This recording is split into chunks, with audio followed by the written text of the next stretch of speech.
Nah, kemarin itu ada yang bertanya untuk sistem air ya, sistem keairan di camper van ini.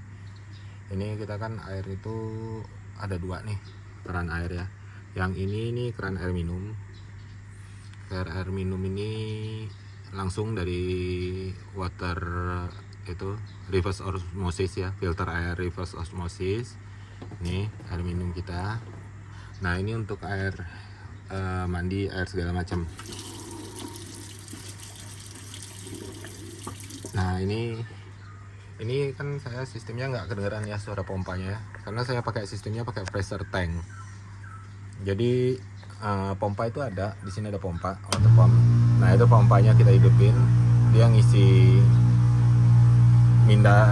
ke pressure tanknya, kita bisa matiin dan bisa juga otomatis kayak gitu. Tapi sekarang posisinya karena kita udah ada pressurnya di balik pressure tank, jadi kita nggak perlu ngidupin tank, nggak perlu ngidupin pompa, airnya tetap hidup. Nah, kayak gitu. Ini karena ketekanannya kecil ya. Nah, ini posisi airnya ya tinggal sedikit ya, posisi airnya. Nah, ini airnya jadi ini air untuk mandi, ikut di dalam juga, di dalam kamar mandi juga ada shower segala macam, air shower, dan ini air minum. Nah, terus kita lihat ya nih. Nah, ini di bawah sini, di bawah tempat tidur nih, tangki penyimpanan semuanya nih. Nah, ini seperti ini ya di bawahnya ya. Nah, kita buka dulu semuanya nih, kita buka dulu. Nah, jadi gua itu ini tangki tanpa tekanan, kapasitasnya 60 liter, tangki stainless ya tanpa tekanan. Dan ini tangki tekanan, kapasitasnya 40 ya, 40 liter.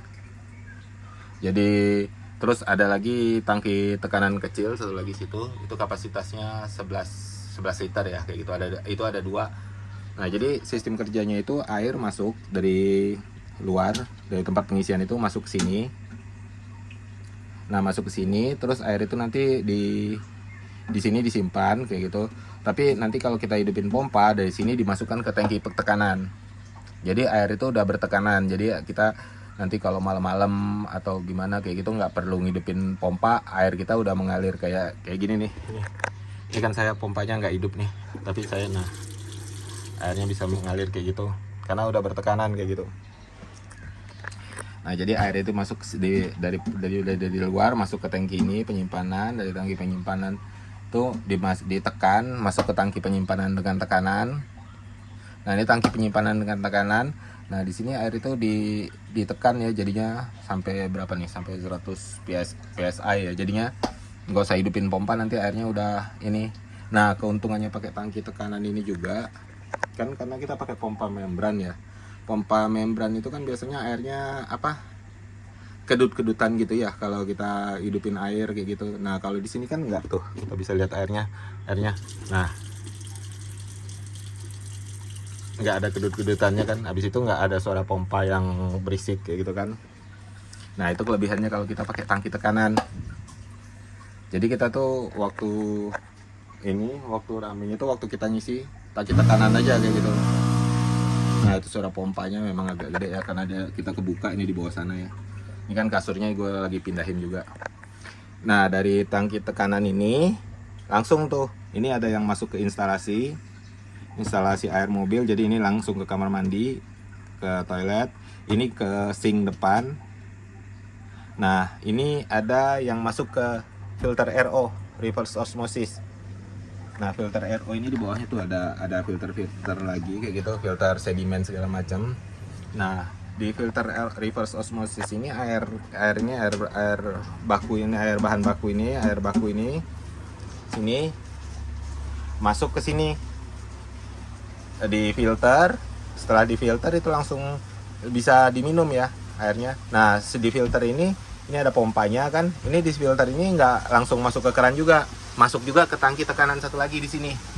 Nah, ini jadi menyimpan air minum kita 11 liter di sini, di tangki tekanan ini 22 liter.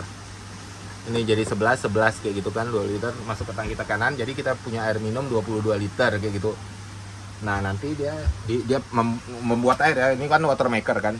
Jadi buat dari air apa namanya, air baku ini, bahan baku air kita di filter. Ini air dari filter ini kan reverse osmosis, langsung bisa siap minum. Nah setelah itu dari situ nanti kita ini bukan ada selangnya, ini langsung ke depan tuh yang bisa minum, langsung ke depan sini, langsung ke sini. Ini keran air minum ya, jadi ini bukan keran cuci piring, keran air minum. Nah itu dia. Nah ini air minum nih, langsung siap diminum. Jadi kita nggak, kalau untuk air kayak gitu nggak masak air apa nggak pakai air kemasan gitu ya. Tapi kadang-kadang kalau kita misalnya di daerah pantai kayak gitu, di daerah pantai itu kan airnya kan air kadang-kadang payau ya, agak asin kayak gitu ya. Nah untuk air payau kayak gitu kita itu di filter ini kan, ini filter RO ini bukan untuk salt water ya, bukan untuk air laut. Jadi airnya tuh masih terasa payau. Makanya kadang-kadang kalau waktu kayak yang ada video-video saya itu, waktu saya camping di pantai ya terpaksa beli air itu juga ya, air kemasan juga ya. Karena kan airnya dari yang filter reverse osmosis asin. Kalau asin itu nggak bisa ya. Untuk salt water itu filter RO-nya beda. Ada khusus untuk air laut, filter air laut biar jadi tawar kayak gitu. Itu lebih ribet ya, karena dia pakai sistem tekanannya lebih tinggi. Jadi dia lebih gede lah filternya kayak gitu.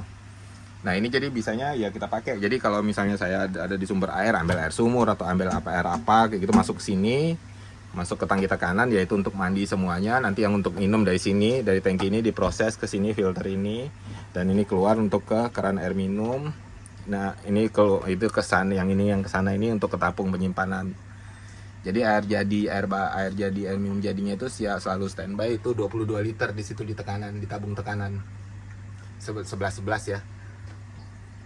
Nah jadi kayak gitu untuk sistem air minumnya. Jadi nggak perlu khawatir kehabisan air kemasan lagi kayak gitu.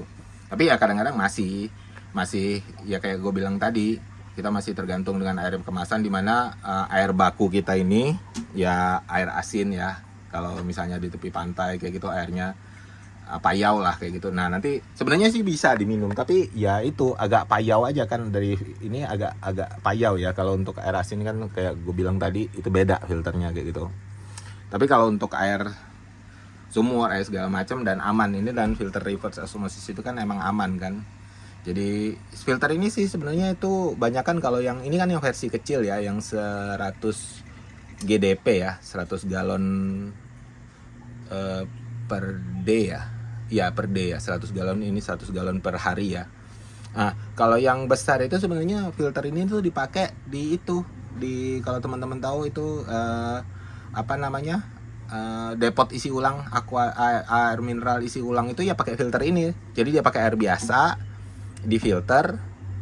Nanti di filter pakai filter model kayak gini, tapi yang versi besar ya, yang 500 galon per day ya. Kalau galon GDP nggak tau lah, kayak gitulah, kira galon per day atau galon per hour kayak gitu GDP. Nah dia pakai filter versi ini, tapi yang versi besarnya yang 500-an. Kalau ini cuman yang 100 atau 50 galon. Nah filternya tuh kayak gini, filter reverse osmosis ya, RO. Orang sekarang bilangnya filter RO. Jadi untuk air bersih, air minum semuanya saya ngandalin filter ini. Jadi nggak usah masak air lagi segala macam kayak gitu. Nah kalau untuk air di bawah ini sebenarnya saya ada satu lagi nih. Gua belum bikinin videonya tuh. Ada satu lagi dari tabung ini ke pemanas. Ada di bawah, ada pemanas air kecil, pemanas air elektrik ya, tapi kecil banget, itu gua rakit sendiri ya. Jadi ya untuk mandi di tempat-tempat yang dingin banget, tapi ya itu jarang banget gue pakai ya kayak gitu, paling untuk anak-anak kalau lagi mandi kayak gitu. Jadi ini ke bawah satu lagi, nanti di bawah ini yang ke kamar mandi, ini yang ke shower di kamar mandi. Nah, jadi kapasitas air gua itu totalnya tuh gua bawa sekitar 122 liter. Nah, untuk pompanya di sebelah sini nih. Aduh, pompanya bisa nggak ya gue buka ya, coba ya. Ntar gue pikirin dulu ini barang-barang ini. Nah, ini bisa nih gue buka pompanya. Nah, itu dia pompanya nih. Nah, ini pompanya nih. Ini water sensornya untuk tahu posisi airnya berapa di tangki sisanya air bersih kita. Ini pompanya, pompa air minumnya. Itu pompa langsung masuk ke pressure tank ya. Nah, ini tempat pengisiannya. Tempat pengisian air itu ada 2 tuh. Di sini. Ini bisa ngisi di sini untuk pengisian air bersihnya kayak gini. Nah, itu untuk pengisian air, dan ini nih bisa ini untuk keluar nih. Kalau gue mau nyuci apa segala macem tuh gue pakai gini nih. Ntar gue ambil selangnya dulu ya. Ini mudah-mudahan tekanannya masih ada karena kan lagi nggak dipakai ya. Nah, ini gue colok kayak gini tinggal. Nah, ini.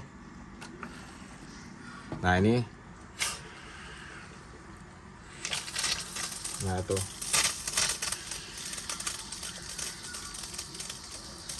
Nah, ini untuk air, dan ini kalau misalnya mau cuci, ya ini mesin cucinya, ini langsung masuk ke mesin cuci, di situ ada. Langsung masuk. Jadi ini bisa ditutup, dibuka tutup. Ini untuk airnya keluarnya. Ya. Nah, ini untuk masuk air kalau tanpa tekanan ya, manual. Jadi kita pakai selang atau apa kayak gitu dari atas kayak gitu kan. Nah, langsung masuk ke tangki di sini. Nah, satu lagi tempat pengisian kita tuh di sini. Nah ini pengisian yang dengan tekanan ini. Nah, ini pengisian air dengan tekanan, jadi kita langsung bisa kasih selang. Nanti ada konektornya yang kayak waktu ada di video gue yang satu lagi itu. Nah, ini kita bisa ngisi air dari situ. Jadi kalau misalnya lagi di jalan ngisi air, kadang-kadang ya nggak perlu buka ini kayak gitu, nggak perlu buka tempat ini, kita bisa isi langsung kayak gitu. Nah, jadi posisi tangki tadi, tangki air, pompa air semua itu ketutup kalau lagi itu. Nah, di bawah sini jadi posisi mereka tuh. Jadi nggak kelihatan lah.